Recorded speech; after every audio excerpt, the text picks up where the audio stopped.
மருத்துவ பொது நுழைவுத் தேர்வு விவகாரத்தில் தொடர்ந்து குழப்பம் நீடித்து வருகிறது.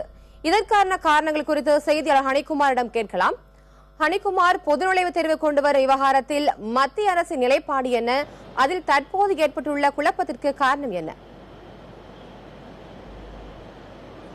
சத்திகா, அதாவது இந்த மருத்துவ படிப்புகளுக்கு அகில இந்திய அளவில் பொது நுழைவுத் தேர்வை நடத்தணும் அப்படின்னு, அதாவது நீட் நுழைவுத் தேர்வை நடத்தணும் அப்படின்னு உச்சநீதிமன்றம் உத்தரவிட்டிருக்கிறாங்க. இதன் காரணமாக இந்த மருத்துவ படிப்புகளுக்கு விண்ணப்பிக்கக்கூடியவர்கள் நீட் நுழைவுத் தேர்வை எழுதியே ஆக வேண்டும் அப்படின்ற ஒரு கட்டாயம் ஏற்பட்டிருக்கு.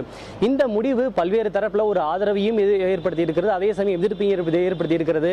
சில மாநிலங்கள், அதாவது தமிழ்நாடு, கர்நாடகா, மகாராஷ்டிரா, குஜராத் உள்ளிட்ட மாநிலங்கள் இந்த நீட் நுழைவுத் தேர்வு கூடாது, வேண்டாம் உள்ளிட்ட எதிர்ப்பு தெரிவிச்சிருக்கிறாங்க.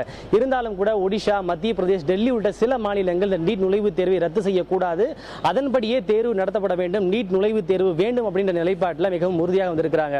இருந்தாலும் கூட பல்வேறு மாநிலங்கள் இதற்கு தொடர்ந்து எதிர்ப்பு தெரிவிச்சுட்டே இருக்கிறாங்க. அந்த திடீரென்று நீட் நுழைவுத் தேர்வை நடத்துவது அப்படின்றது மாணவர்களுக்கு ஒரு தேவையற்ற சிரமத்தை உண்டு கொண்டும் உடனடியாக நடத்துவது என்பது ஒரு இயலாதமான ஒரு காரியமாக இருக்கிறது. மாணவர்களுக்கு அது தேவையற்ற மன அழுத்தத்தை ஏற்படுத்தும். எனவே நீட் நுழைவுத் தேர்வை நடத்தக்கூடாது உள்ளிட்ட விஷயங்களை ஒரு சில மாநில அரசுகள் தொடர்ந்து தெரிவிச்சுட்டே இருக்கிறாங்க.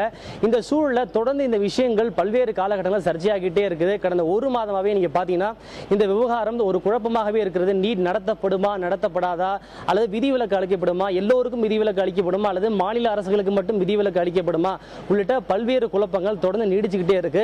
இந்த சூழல்ல கடந்த வாரம் 14 மாநிலங்களை சார்ந்த சுகாதாரத்துறை அமைச்சர்கள் மற்றும் அதிகாரிகள் கலந்து கொண்ட ஒரு கூட்டத்திற்கு மத்திய சுகாதாரத்துறை அமைச்சகம் ஏற்பாடு செய்யப்பட்டிருந்தது. இதில் உச்சநீதிமன்றத்தினுடைய இந்த தீர்ப்பு குறித்தும், இந்த நீட் நுழைவுத் தேர்வு விவகாரம் குறித்தும், அதே போல அந்த மாநில அரசுகள் இந்த விவகாரம் தொடர்பாக என்னென்ன கருத்துக்களை முன்வைக்கிறாங்க உள்ளிட்ட பல்வேறு விஷயங்கள் ஆலோசிக்கப்பட்டது. அதன் பிறகு அனைத்து கட்சி ஒரு கூட்டத்திற்கும் கூட மத்திய அரசானது ஏற்பாடு செய்திருந்தது. இந்த சூழலில் நேற்றைக்கு மத்திய அமைச்சரவை கூட்டம் பிரதமர் மோடி தலைமையில் நேற்று காலை நடைபெற்றது. இந்த அமைச்சரவை கூட்டத்தில் இந்த நீட் நுழைவுத் தேர்வை ஒரு வருட காலத்திற்கு ஒத்திவைப்பதற்கு, அதாவது மாநில அரசுகளுக்கு மட்டும் ஒரு வருட காலம் ஒத்திவைப்பதற்கு மத்திய வழிவகை செய்யக்கூடிய வகையில் மத்திய அரசு ஒரு ஆர்டினன்ஸ், ஒரு அவசர சட்டம் கொண்டு வந்திருப்பதாக பல்வேறு ஊடகங்கள்ல செய்தி வெளியானது. பிடிஐ மற்றும் ஏஎன்ஐ உள்ளிட்ட செய்தி நிறுவனங்களும் கூட மத்திய அரசு ஒரு அவசர சட்டத்திற்கு குடியரசுத் தலைவருக்கு பரிந்துரை செய்திருப்பதாக ஒரு தகவல் வெளியானது. இதுவும் கூட பல்வேறு தளங்களில் ஒரு ஆதரவு எதிர்ப்பையும் கிளப்பியது. காங்கிரஸ் கடுமையான கண்டனத்தை பதிவு செய்திருந்தாங்க. இந்த நீட் நுழைவுத் தேர்வை ஒத்திவைப்பதன் மூலமாக, இந்த அவசர சட்டத்தின் மூலமாக நீட் நுழைவுத் தேர்வுக்கு முடிவு கட்ட மத்திய அரசு நினைக்கிறது என்று காங்கிரஸ் உள்ளிட்ட கட்சிகள் தொடர்ந்து விமர்சனங்களை முன்வைச்சிருந்தாங்க. இருந்தாலும் கூட குஜராத், மகாராஷ்டிரா மாநில முதல்வர் தேவேந்திர பட்னவிஸ் உள்ளிட்ட முதல்வர்கள் மத்திய அரசு நீட் நுழைவுத் தேர்வை ஒத்திவைக்க முடிவெடுத்திருக்கு தங்களுடைய நன்றியையும் அவர்கள் தெரிவிச்சிருந்தாங்க. இந்த சூழல் தான் நேற்றைக்கு இரவு ஜே.பி. நட்டா, அதாவது சுகாதாரத்துறை அமைச்சர் ஜே.பி. நட்டா அவர்கள் அளித்த ஒரு பேட்டியில நீட் நுழைவுத் தேர்வு தொடர்பாக அவசர சட்டம் கொண்டு வரப்பட்டிருக்கிறது. அவசர சட்டத்தின் மூலமாக இந்த நுழைவுத் தேர்வுக்கு மத்திய அரசு முடிவு கட்ட நினைக்கிறது என்கிற குற்றச்சாட்டை நான் மறுக்கிறேன். இது ஒரு ஆதாரமற்ற குற்றச்சாட்டு. இது தொடர்பாக இதுவரைக்கும் எந்த விதமான முடிவும் எடுக்கப்படவில்லை. உச்சநீதிமன்றத்தினுடைய உத்தரவுப்படி இந்த நீட் நுழைவுத் தேர்வை நடத்துவதற்கு மத்திய அரசு உறுதி பூண்டிருக்கிறது. ஏற்கனவே நீட் நுழைவுத் தேர்வு இம்ப்ளிமெண்ட் செய்யப்பட்டிருக்கிறது.